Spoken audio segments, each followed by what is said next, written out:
This extremely rare glass octopus was caught on camera during a deep-sea expedition near the remote Phoenix Islands, over 3,200 miles north of Sydney, Australia. Filmed by an underwater robot, the creature is almost entirely transparent, with only its eyes, optic nerves, and digestive system visible inside its fragile, gelatinous body. Living thousands of feet below the surface, glass octopuses are one of the ocean's most elusive species, being rarely ever seen by humans. Scientists believe this transparency helps it avoid predators in the pitch-black depths, making sightings like this one incredibly rare. This is what it looks like when an iceberg flips and reveals its underside. That deep blue that's emerging isn't from the ocean, but the iceberg itself. Over thousands of years, the snow was compressed so tightly it lost its air bubbles, so instead of scattering light, it absorbs most colors and reflects blue. When it flips, it exposes that dense, ancient ice, creating that otherworldly glow. This flower is called the Queen of the Night, and it only blooms for a few hours once a year. All year long, it looks like a plain cactus, but on that one night, it suddenly opens into a massive flower with a strong, sweet scent meant to attract nighttime pollinators. By sunrise, it's already wilting, making the entire bloom easy to miss unless you're there at exactly the right time. Sorry in advance for this one. What the hell's wrong with people, man? In July of 2023, a 31-year-old man identified in reports as Mr. Liu was admitted to a hospital in China after experiencing severe abdominal pain, sweating, and signs of infection. You probably know where this is going. Doctors discovered he had inserted a live eel into his anus, which then forced its way through his rectum and colon. The eel used its sharp teeth to bite through his intestinal wall, causing a perforation that allowed bacteria and fecal matter to leak into his abdominal cavity, triggering life-threatening peritonitis. CT scans showed the eel moving inside his abdomen before surgeons performed emergency surgery. During the operation, they found the eel had punctured through the colon and entered the abdominal cavity. The eel was removed and the damaged sections of intestine were repaired, while surgeons cleaned out contamination to prevent further infection. He survived after intensive treatment, but doctors noted that without rapid surgical intervention, the injuries would have quickly led to organ failure and an extremely painful death. Before becoming an actor, Danny DeVito worked as a beautician in New Jersey, where one of his regular clients suddenly died. Her family specifically requested him to prepare her for the funeral, asking him to wash, set, and style her hair inside the coffin. After that, he began taking on similar work at a local funeral home, styling the hair of corpses and helping present bodies for open casket viewings, before eventually leaving that world behind to study acting at the American Academy of Dramatic Arts.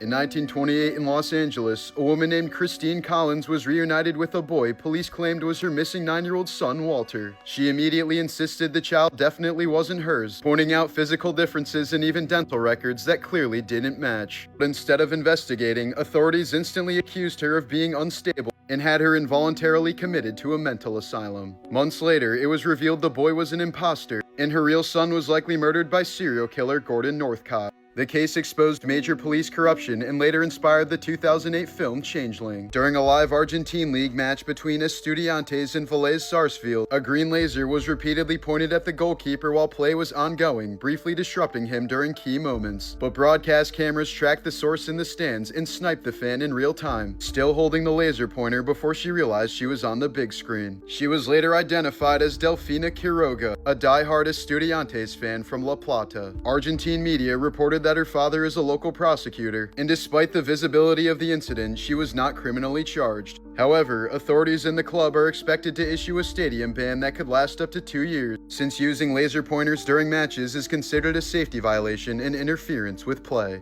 In 1980 in Florida, 19-year-old Mark DeFries was arrested for taking his deceased father's tools from a school workshop. He was initially sentenced to 4 years, but spent over 30 years in prison after repeatedly escaping. An autistic savant, DeFries became known for building tools from basic scraps, picking locks, and even climbing razor wire fences. Each escape added more time, while prison officials punished him with extreme isolation, totaling an estimated 10,000 plus hours in solitary confinement. Despite being nonviolent, his sentence kept growing until he was finally released on parole in 2019. Manute Bol, one of the tallest players in NBA history at 7'7", lived through extreme hardship long before playing basketball. He reportedly witnessed villages in Sudan being attacked during the Second Sudanese Civil War and claimed he once killed a lion with a spear as a teenager. After making it to the NBA, Bull earned millions, but gave away most of his money to support refugees and humanitarian efforts in Sudan, often leaving himself nearly broke. In 2010, he suddenly became ill after returning from Africa. Doctors diagnosed him with acute kidney failure and Stevens-Johnson syndrome, a rare and life-threatening condition that causes the skin to blister and peel away. He died at just 47 years old, with much of his body covered in painful lesions from the disease.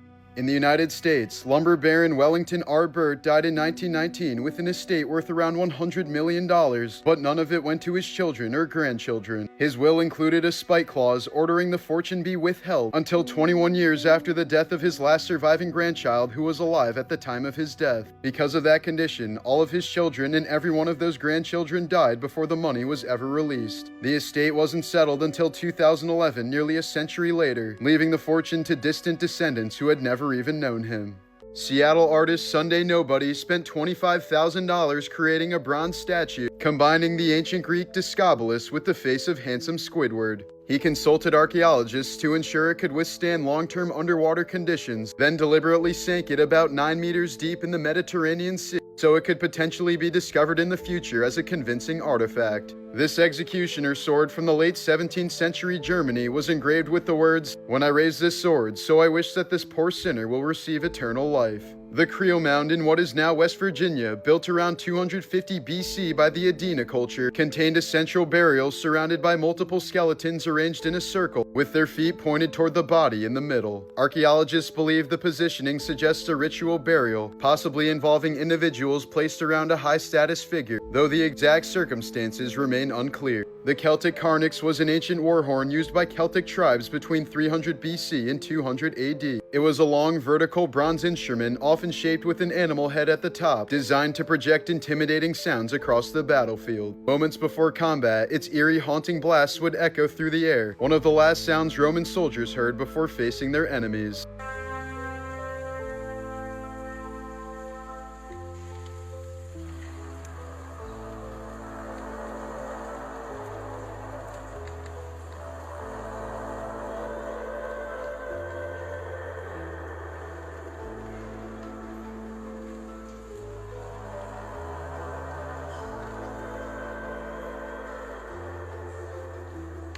In August of 2023, in Maceió, Brazil, 27-year-old Fernanda Silva Veloz de Cruz Pinto accepted a piece of chocolate from an elderly fortune teller who had just warned her she only had a few days left to live. Trusting it because it was sealed and fearing for her life, she ate it, then within hours began vomiting, losing vision, and texting family members about a bitter taste and racing heart. She was rushed to the hospital but died in agonizing pain the next day. Toxicology later found high levels of pesticides in her body, and police investigated whether the chocolate had been deliberately poisoned, but the case remains unresolved. In 1987, in Cameron Highlands, Malaysia, Sultan Iskandar of Johor, who later became King of Malaysia, was accused of beating a golf caddy to death after the man allegedly laughed at a bad shot. At the time, Malaysian rulers had legal immunity, so no charges were brought despite public outrage. The incident became one of several controversies that led to the country stripping its royalty of immunity in 1993, allowing future rulers to be prosecuted like ordinary citizens. In February of 2007, over New South Wales, Australia,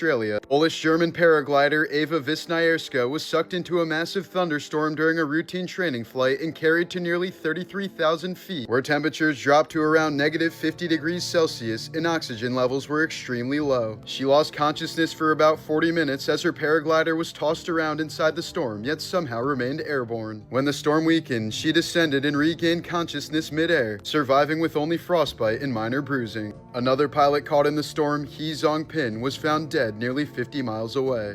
In 2007 in California, a 23-year-old man crashed into a police vehicle and, fearing arrest, swallowed an absurd amount of methamphetamine he'd been carrying. He fled on foot, was chased across rooftops, and was eventually captured in a highly agitated, delirious state. At the hospital, his core body temperature reached 45 degrees Celsius, the highest ever recorded in a surviving patient with lab-confirmed stimulant overdose. He immediately had to be sedated, intubated, and aggressively cooled with ice packs and fluids as his body began to shut down. Despite the extreme heat and severe toxicity, he miraculously survived after intensive treatment.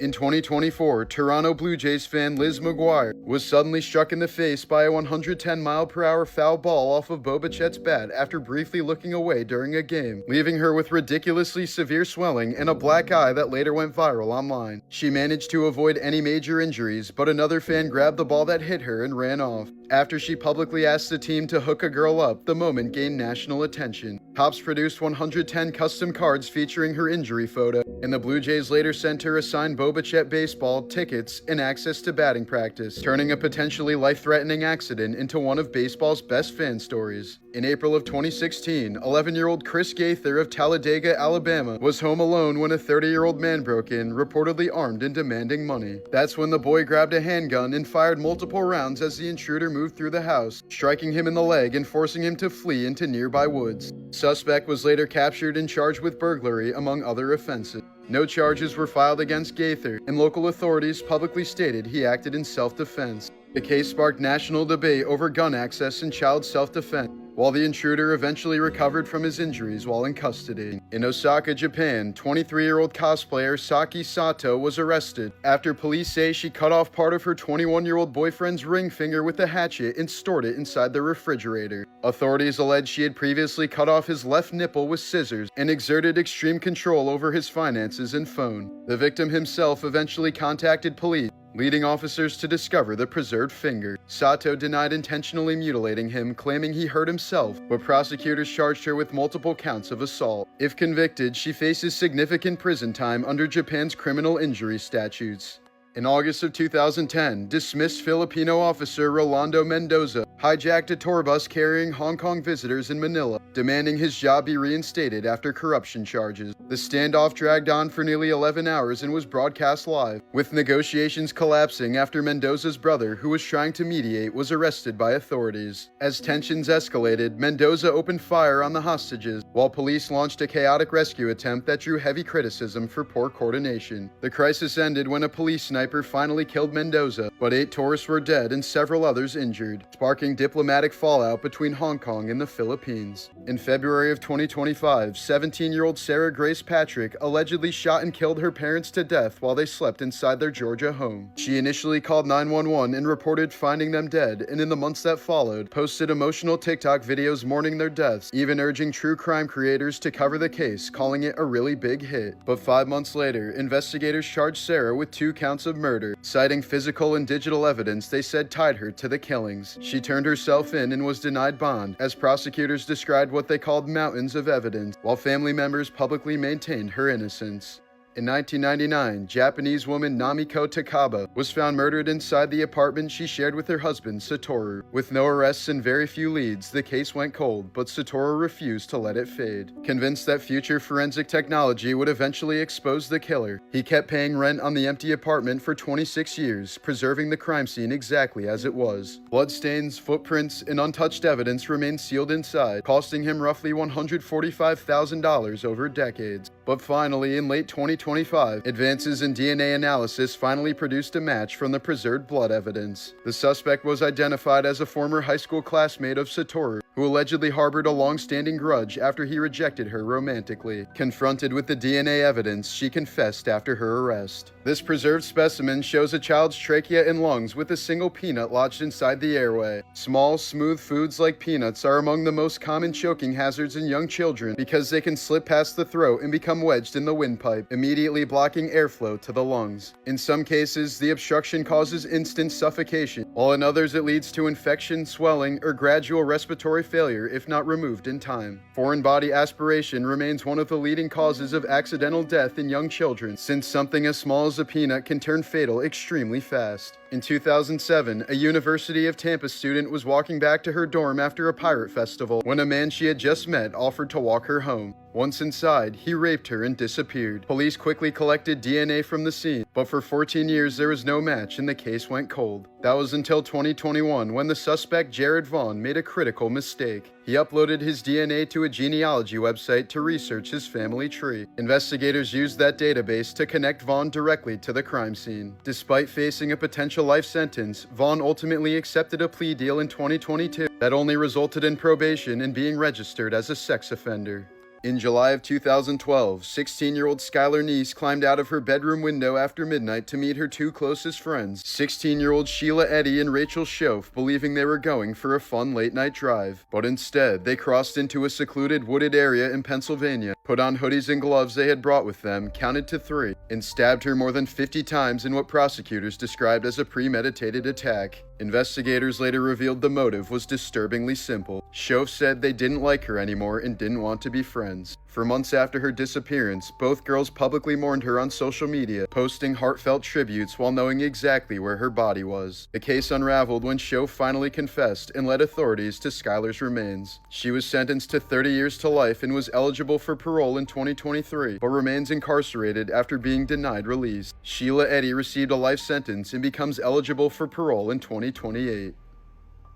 For decades, self-proclaimed psychic Sylvia Browne inserted herself into missing person cases, often delivering definitive claims to grieving families that were later proven false. In 1999, she told the grandmother of 6-year-old Opal Jo Jennings, who'd been abducted in Texas, that the girl was alive and being forced into slavery in Japan. In reality, Jennings had been murdered shortly after her disappearance, and her remains were found in Texas in 2003. In 2004, Sylvia appeared on The Montel Williams Show and told the mother of missing Ohio teen Amanda Berry that her daughter was dead. The girl's mother died in 2006, thinking she'd meet up with her daughter in heaven, but Amanda was found alive in 2013 after being held captive in Cleveland for a decade. Despite repeated inaccuracies, Sylvia continued making TV appearances and charging for readings until her death in 2013. In March of 1911, after a fire tore through the Triangle Shirtwaist Factory in New York City, rows of coffins were placed on display so grieving families could try to identify their loved ones. The blaze trapped workers on the upper floors of the Ash Building, where exit doors had been locked and fire escapes quickly collapsed. With no safe way out, many young immigrant women and girls took their own lives to avoid being buried alive as crowds watched from the street below. By the time the flames were extinguished, 146 people were dead. The disaster exposed brutal factory conditions and became one of the deadliest industrial workplace tragedies in American history. In 1998, 14-year-old Josh Phillips was playing baseball outside of his Jacksonville, Florida home when the ball suddenly struck his 8-year-old neighbor Maddie Clifton in the eye. Fearing the reaction of his abusive father, Phillips strangled Maddie inside his house, then dragged her body to his bedroom and hid her beneath his waterbed. For 7 days, as a massive search unfolded across the neighborhood, her body remained concealed just feet away from where family, friends, and volunteers gathered, unaware she was right inside the home the entire time. The crime was discovered after a strong odor led Phillips's mother to check under the bed. He was arrested and later convicted of first-degree murder. He remains incarcerated to this day. During the Vietnam War, U.S. Marine sniper Chuck Mahoney recorded 103 confirmed kills, the most in Marine Corps history. Operating in dense jungle terrain, he was known for precision and patience. And in one documented engagement, he recorded 16 confirmed headshot kills in roughly 30 seconds during an ambush. But unlike many wartime figures, Mahoney returned home and quietly left the Corps, taking a job with the U.S. Forest Service. For more than 2 decades, he told virtually no one, not even his own wife, about his record or role in Vietnam. His service only became widely known years later, when former comrades and military records brought his history to light. Proof that animals are evolving, Part 15. This video shows a dolphin playing with a pufferfish, nudging and rolling it around in the water. When threatened, pufferfish release a powerful tetrodotoxin, deadly in high doses but may produce a mild narcotic effect in small amounts. Researchers believe dolphins sometimes provoke the fish just enough to trigger a small release of the toxin before lingering near the surface in a calm, almost trance-like state, highlighting the high intelligence of these creatures and how this intoxication-seeking behavior appears strikingly similar to humans. This cat seems to know exactly how to get its owner's attention, using the door knocker knowing that it's loud enough for the person inside to hear. For the first time on record, scientists documented a wild orangutan deliberately treating his own injury using a medicinal plant. In 2022, a male orangutan named Rakis was observed with an open facial wound, after which he selected leaves from a plant known for its anti-inflammatory properties, chewed them into a pulp, and carefully applied the juice directly onto the wound. He then pressed the leftover plant matter over the injury, effectively forming a crude bandage. Researchers noted the wound healed perfectly without signs of infection, marking the first confirmed case of a wild non-human animal independently performing a multi-step medical treatment on itself. In October of 2006, 18-year-old Nikki Katsouris died after crashing her father's Porsche 911 Carrera at more than 100 miles per hour on a California freeway. The impact was so catastrophic that her body remained strapped in the driver's seat, but her head was no longer attached. The scene was so graphic that the coroner advised her parents not to identify the body. But in the aftermath, 2 California Highway Patrol employees improperly leaked photographs of the accident that quickly spread across the internet, appearing on forums and shock sites. Strangers later began anonymously emailing the horrific images directly to the grieving Katsouris family. The family later pursued legal action against the California Highway Patrol, and in 2012 the state reached a settlement with them over the unauthorized release of the photos. In 1974, 6-year-old Gary Ray Hose ran away from home to escape alleged abuse from his parents. Police soon returned the boy to his household, but he was never seen again. Years later, his older brothers told investigators that their mother had beaten Gary to death shortly after he was brought back and buried his body somewhere on the family's remote desert property. Despite searches and the disturbing testimony, Gary's remains have never been found, leaving the case unresolved and the exact circumstances of his death unknown. On March 4th, 1994, beloved comedian John Candy died of a heart attack at the young age of 43 while filming for Wagons East in Durango, Mexico. Candy long feared he would suffer the same fate as his father, who had also died of a heart attack at a young age. After years of struggling with weight issues, heavy smoking, and earlier drug use, Candy died in his sleep in the middle of production for the film. His death stunned Hollywood, and he was so beloved that when his body was returned to Los Angeles, police took the extraordinary step of shutting down the notoriously busy 405 freeway so his funeral procession could pass uninterrupted, a tribute typically preserved for presidents and other heads of state. On September 24, 2005, Mark Dixie spent his 35th birthday drinking at a pub in London before walking the streets with a knife. In the early hours of the morning, he followed 18-year-old Sally Bowman as she returned home and stabbed her repeatedly outside her own front door. Her body was discovered just steps from safety. Dixie evaded arrest for 9 months until he was involved in an unrelated pub fight, and his DNA was entered into the national database, where it directly matched evidence from the murder scene. In 2006, he was convicted and sentenced to life in prison with a minimum term of 34 years. In March of 1998, 13-year-old Tristan Brubach left school in Frankfurt complaining of a backache and walked through the Liederbach pedestrian tunnel, a dim underpass children commonly used as a shortcut. While inside the tunnel, he was attacked and murdered in an extremely brutal assault. Investigators determined that the killer cut his throat so deeply that the wound reached his spine and nearly severed his head. After the killing, the attacker mutilated the body, removing Tristan's privates and taking them from the scene. Blood evidence suggested the killer remained in the tunnel for some time, staging the body and possibly washing himself in the nearby stream. Shortly after the murder, a man called police and calmly confessed, providing details only the killer would know. But when officers rushed to the tunnel, the caller had already disappeared. Despite decades of investigation, DNA analysis, and multiple suspects, Tristan's killer has never been identified. The Liederbach tunnel where the murder occurred was sealed off later that year and has remained closed ever since.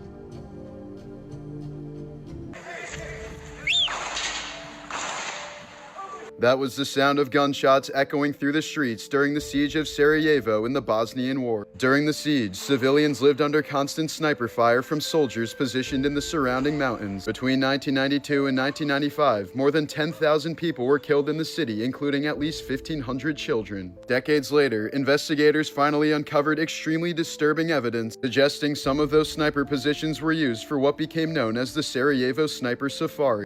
According to testimony in ongoing criminal investigations, wealthy foreign visitors allegedly paid tens of thousands of dollars to Bosnian Serb forces for the opportunity to fire at innocent civilians trapped inside the besieged city. Witnesses claim the visitors were escorted to hillside sniper nests overlooking Sarajevo, where they could shoot at people crossing streets or running between buildings. Some reports even described a price list for targets, with higher payments allegedly associated with killing children. Italian prosecutors opened a war crimes investigation in 2025, and the first suspect has been formally placed under investigation for multiple counts of murder related to the alleged sniper tourism. Here's your daily reminder to always lock your doors no matter what. This Ring camera footage was recorded outside an apartment in Orlando, Florida, where a man can be seen repeatedly trying to damage the doorbell cam with a knife before eventually giving up. Online viewers speculated the man may have been attempting to disable the camera before trying to break in, or possibly targeting a neighboring apartment without leaving video evidence. The woman who lives in the apartment said she later filed a police report, but officers reportedly told her there was little they could do at the time other than advise her to stay safe. Here's a horrifying clip of a hippopotamus flipping a small boat in South Africa. Despite their calm appearance, hippos are considered the most dangerous large animal in all of Africa. Adult hippos can weigh more than 3,000 pounds, run more than 20 miles per hour, and are responsible for an estimated 500 human deaths in Africa each year, more than lions, leopards, elephants, hyenas, and buffalo combined. They're extremely territorial in rivers and lakes and will aggressively charge anything that enters their space, including people and boats. The man in this boat was incredibly lucky to walk out of the incident unscathed. In December of 2025, a judge in Arkansas awarded joint custody of 6-year-old twins Eliana and Maverick Bialis to their father, Dr. Randy Bialis, after a full-day divorce hearing. Their mother, 40-year-old Charity Bialis, had represented herself in court and failed to convince the judge that Randy was abusive, despite the fact that earlier that year he admitted to strangling her in front of the children and pleaded guilty to third-degree battery, receiving a suspended sentence. Less than 24 hours after the custody ruling, deputies entered Charity's home after concerns were raised about the family. Inside, they found Charity and both twins dead to gunshot wounds. Investigators determined the home alarm had been deactivated from Charity's phone around 10 p.m. There were no signs of forced entry, and Randy's phone and vehicle records showed he was nowhere near the house. Authorities ultimately concluded that Charity shot Eliana and Maverick before turning the gun on herself, just days before she was scheduled to hand the children over to her ex-husband.